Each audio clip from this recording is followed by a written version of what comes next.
Haleluya. Yesu ni mfalme. Naam, sasa nashukuru sana kwa mapokezi makubwa wanangu kutoka makao makuu.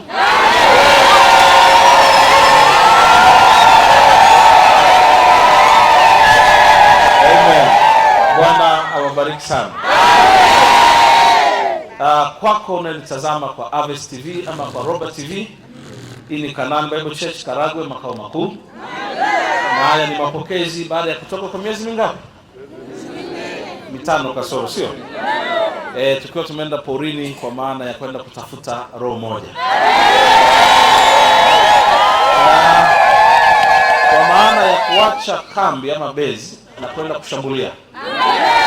Na kama unavyoona nimeondoka miezi 5, kanisa limejaa wote mtaani.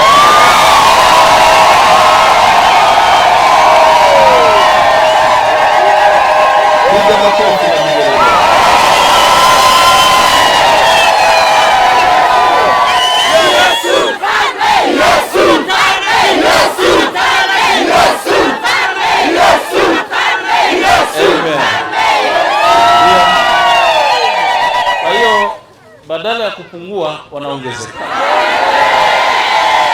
Wale wanaosema wanakuja kuwaiba, nyinyi mmeshindwa kuiba watu. Wanatazama kwa TV, baba hayupo na wametulia, azifu niko hapa.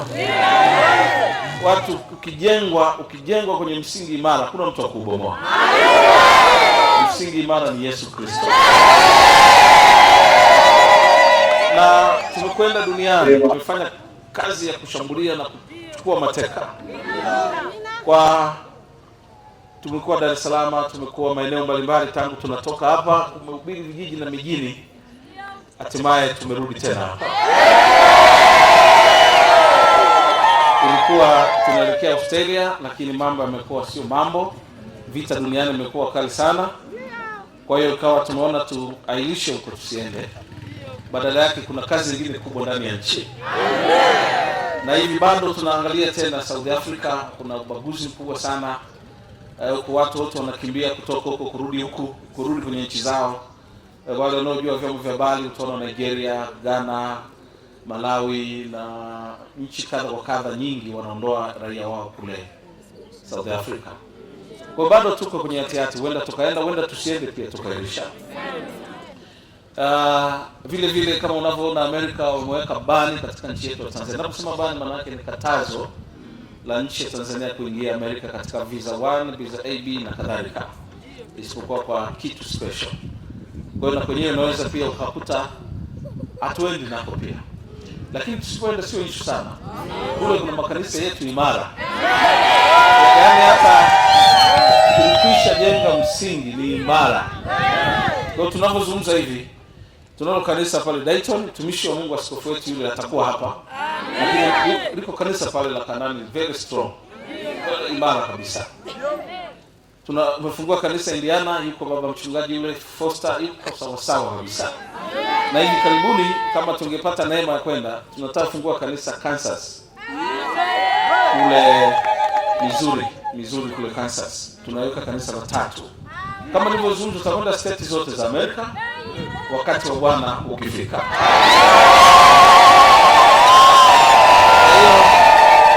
Hatukwenda Australia, lakini kanisa letu la Melbourne liko imara kabisa, linaendelea.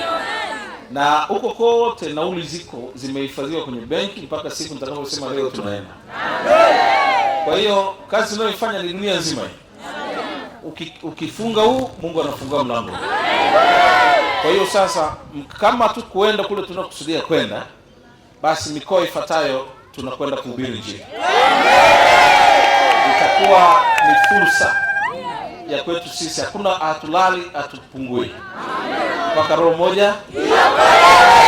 Watu wa Katavi, watu wa Sumbawanga, watu wa Songwe, watu wa Mbeya, watu wa Iringa, watu wa Njombe, namna hiyo ndio tutakwenda kuhubiri huko, hatimaye tutaibukia Dar es Salaam. Ratiba imekaa hivyo. Kama uliweka hela yako South Africa itakusaidia kwenda mikoa mingine. Kama hujaweka, anza sasa kuona vision. Vision ndio hiyo. Hayo ndio maono, sio vile vya kulala kuota.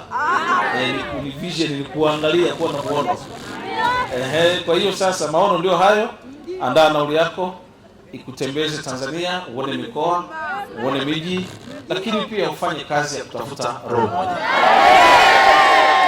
Kwaya tunahitaji kuimba kila mahali. Ninyi mnaonisikia huko kwenye TV zenu, Bishop anakuja huko Mbeya, Songwe, Katavi, Sumbawanga, Songea na mahali pengine huko. Tutaendelea kutangaza vizuri. Ikitoka tangazo moja linaingia jingine. Nafikiri hapo unanielewa vizuri. Nikikatika hili la kongamano linafuata la mikutano hii. Haleluya. Jambo hili ni baya ni jema? Sisi hatupumui, hatuchoki. Hata wale waliokuja kuniona jana nimefika walinikuta sipo. Sipatikani, yani sina muda kwenda kulala. Huo muda ambao nitakapozeeka kabisa ndio nitakuwa nachoka. Lakini kwa sasa nimejifunga kumtumikia Bwana. Nimeweka mavazi kando. Nimtumikie nani? Nifupe kija kuchoka. Nitakuwa na sababu ya kumwambia Mungu, kumbuka nilivyofanya nilipokuwa kijana. Shika jirani yako muulize, wewe unafanya nini kwa sasa?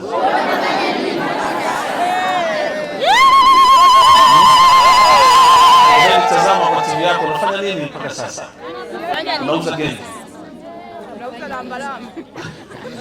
Unauza lambalamba. Ungana na Bishop Robert kumtumikia Yesu. Nimalize kwa kusema haya. Biblia inaposema ya kwamba nendeni mwasaidie maskini, yatima na wajane, Agano la Kale lilimaanisha mwilini, agano la rohoni, agano la jipya linamaanisha mambo ya. Kwa hiyo leo maskini na wajane na watu wasiojiweza si wale walioko hospitalini ama barabarani, ni wale ambao hawajaokoka. Biblia inawaita maskini na wajane na yatima. Kwa hiyo inabidi sisi watu wa rohoni tujitahidi kutoa pesa zetu, mali zetu, fedha zetu za udhalimu ambazo Mungu ametupa, tusitumie kwa ajili ya maisha yajayo. Tujiwekee utajiri mbinguni. Tunapoona tunafanya kazi hii sasa, tunaweza kuchekwa, tunaweza kuonekana malofa. Usihangaike na watu wanaokucheka. Hangaika na mwito wako. Mungu alipotuita kutoka Misri, kutoka kwenye dhambi, hakutuita tupige makofi ndani ya kanisa. Alituita tuwahubiri watu. Tumsaidie kufanya kazi ambayo angeifanya yeye. Yeye alikuwa anazunguka mijini na vijijini. Anahubiri watu, anavua watu. Kanisa la leo linapaswa kila mtendakazi ahakikishe jukumu lake ndio hilo. Twende barabarani, twende kila mahali. Pale ambapo utashindwa kwenda, liko kampuni kama hii ya Kanani, tuwekeze pale. Kampuni kama hii ya Harvest, tuwekeze pale. Liko mama mmoja amenufaisha juzi tu kutoka Moshi. Haya ama sehemu nyingine, anasema mimi sio mshirika wako, lakini natazama sana TV yako na nimetamani kufanya kazi na wewe. Wewe kuanzia hivi nilivyokupigia simu, mimi kila mwezi nitakuwa nachangia kiwango ambacho Mungu atanibariki, nifanye kazi na wewe ya kuokoa roho moja.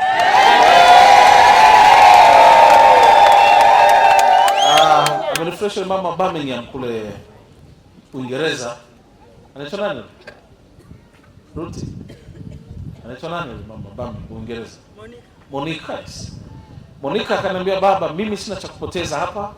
Kuishi Uingereza nimeshaishi, sioni chochote cha maana zaidi ya matatizo tu. Wewe Afrika matatizo, Ulaya matatizo. Kwa mimi katika kile Mungu atakachonibariki hapo Uingereza, nitafanya kazi na wewe ulipo, mimi nitakuweko. Wako nao kutoka kila mahali wanachangia Harvest.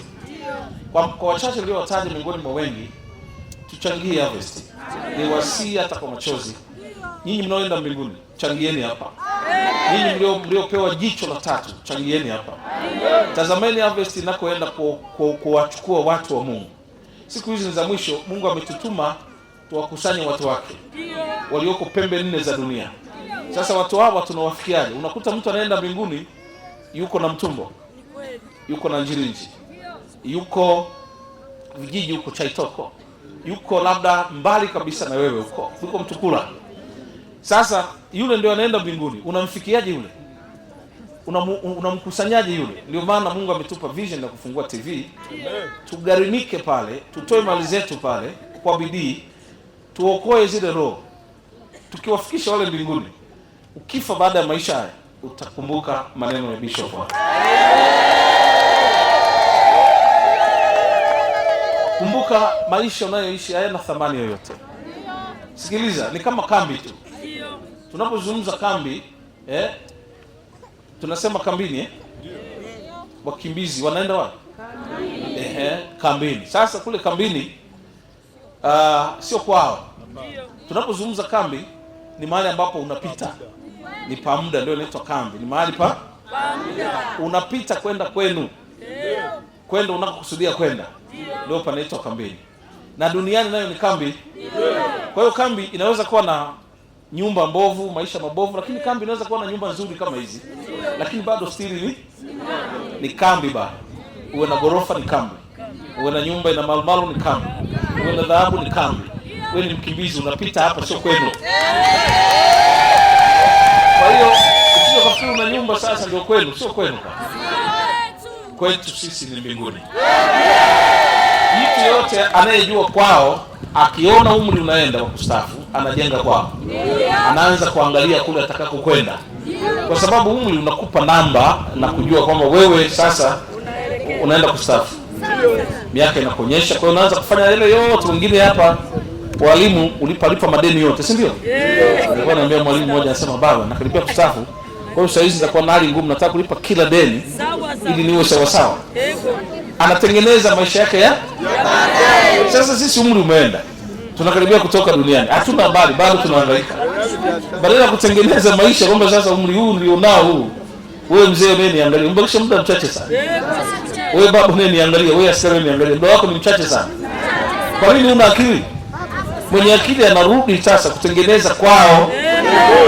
Kwa hiyo sasa ni jukumu letu, kila mmoja atengeneze maisha yake. Ajua hapa ni kambini, tunapita. Mtu anayetoka kambini anaenda Amerika, anaenda Australia, anaenda Ulaya, aondoke na chochote. Ni yeye tu na vitambulisho. Vinavyomtambulisha ni kuingia kwa ndege ya kwamba ana visa ya kuelekea anakoenda. Kila kitu alichokuwa nacho anafanya nini? Na sisi tunaondoka, utaacha kila kitu. Nyumba utaziacha, kila kitu utakiacha. Unatakiwa na kitambulisho. Uwe na visa. Visa ni wokovu. Kama hujaokoka, kama hujatubu dhambi kwa kumaanisha kuziacha, una vazi la kwenda mbinguni, utaingia. Maana huna visa, huwezi kuingia katika mji ule. Kwa hiyo jitahidini kuingia mbinguni. Amina. Tia jitihada. Kwa hiyo nimesema machache, si kwa ajili yenu nyinyi mnaotazama, lakini kwa ajili yako wewe unatazama kwa TV. Amen. Nimekupa maonyo haya kwa neema ya Bwana, ubadilike. Amen. Kama umeokoka, angalia umri wako, angalia maisha yako, jue umekaribia kustaafu. Tengeneza, rekebisha mwenendo wako, rekebisha maisha yako.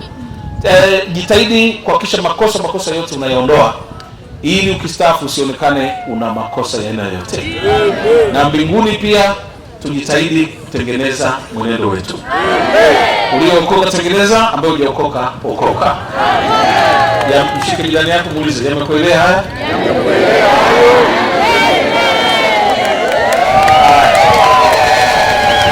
Kwa machache haya niwashukuru tena wanangu, mmenipokea kwa vibe na nguvu. Lakini kikubwa kinachonifurahisha, mna nyuso za tabasamu.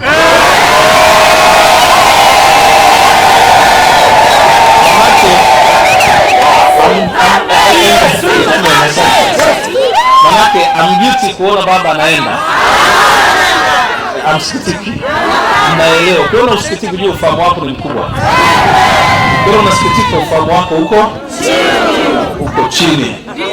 Bwana Yesu atusaidie. Yamewaelea haya? Sasa tumerudi hapa, shughuli yetu ni kongamano. Tunakwenda kupanga safu za mashambulizi. Sasa tumetupa Jarife tunalikokota Pwani.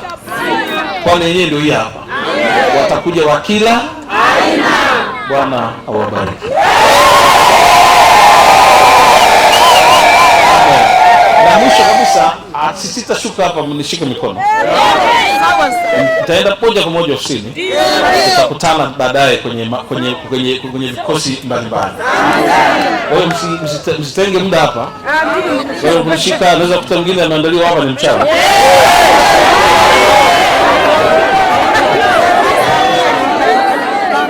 Mama akishika yule bwana na hii nenda kamshike mkono mtu ofisi. Sasa hizo biashara zimefungwa kuanzia ninapozungumza leo mpaka siku zijazo. Kama kuna uwezekano tutafungua baadaye. Bwana awabariki.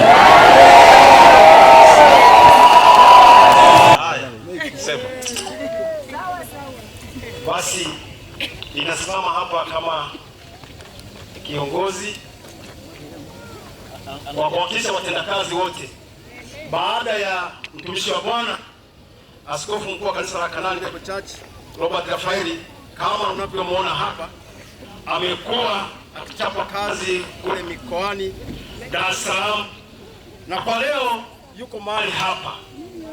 Kwa hiyo tunamshukuru Mungu kwa jinsi alivyomtunza, alivyowatunza, alivyowalinda, jinsi walivyokuwa masafa marefu, vyombo vya moto walivyovipanda mpaka sasa wamefika mahali pa kanisani makao makuu. Tunambariki Bwana katika jina la Yesu.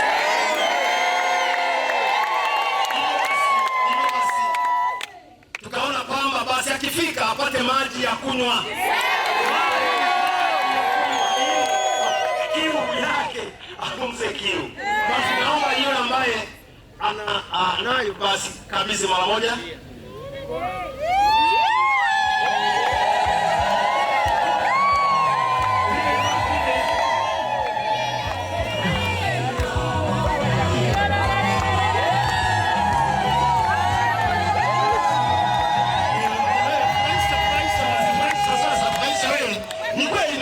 Kufurahi kwa sababu amefika. Ni kweli.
Bwana wabariki kwa basha hii. Kuna hela kweli zimo. Sasa la pili, fedha kama hii inaenda kwenye Harvest TV. Mkifanya kama hivi mkachanga, mimi badala ya kula nakula kitu kidogo sana. Na hivi ninavyoelekea uzeeni sili sana. Nakula kidogo sana ili niendelee kuendelea kuhubiri watu. Kwa hiyo hata napokuja kwenu kutembea ama kwenye mikutano, msiandae masoda. Masoda ni sumu zile, inaweza kaniua mapema. Maji sukari yale mpunguze, mtafute vitu ambavyo vinaweza kuendana na umri ili niishi miaka mingi. Sawa sawa? Sasa nikienda Amerika mkaleta mijuisi dumu zima, mnaniua. Sawa sawa? Nikaja kwenu mkandaa soda, baba kunywa. Ili mimi nionekane na wapenda na kunywa, najiua. Kwa hiyo sasa nitumie fursa hii kuwazuia wachungaji, maaskofu mnaonikaribisha kila mahali, mchukue ili kama agizo. La kwanza, la pili, kwa hiyo pesa hii ikiingia kwa Kanaani, ndio kapu letu, ndio uvuvi wetu. Kila mtu awe na mawazo kama nilionayo. Tufanye kazi pamoja na Bishop. Nakuja Songwe, nakuja wapi, mnanipokea kwa basha kama hivi. Alafu ile inaenda kwenye Harvest. Usinipokee kule Katavi mikono mitupu. Mbeya mikono mitupu. Sio wapi mikono mitupu, la hasha. Sasa injili imebadilika, natakiwa kile mlicho nacho kwa yari mbariki Bwana, Bwana naye atawabariki. Uwezi ukapewa ardhi ukaitazama tu Amina. Uwezi ukapewa ardhi ukatazama, lazima uchukue mbegu upande. Baadaye unajikuta Mungu ameleta miujiza, umefanikiwa. Kwa hiyo nikija kwako Songwe, mkoani, kwenye zoni wapi, sijui kwa Charles wapi, kwanza upande, ili baraka zikiachiliwa na mtumishi wa Mungu basi zinamwagika. Mwenye masikio shika jirani yako, muulize, yanakuelea haya? Asante sana kiongozi, Bwana awabariki.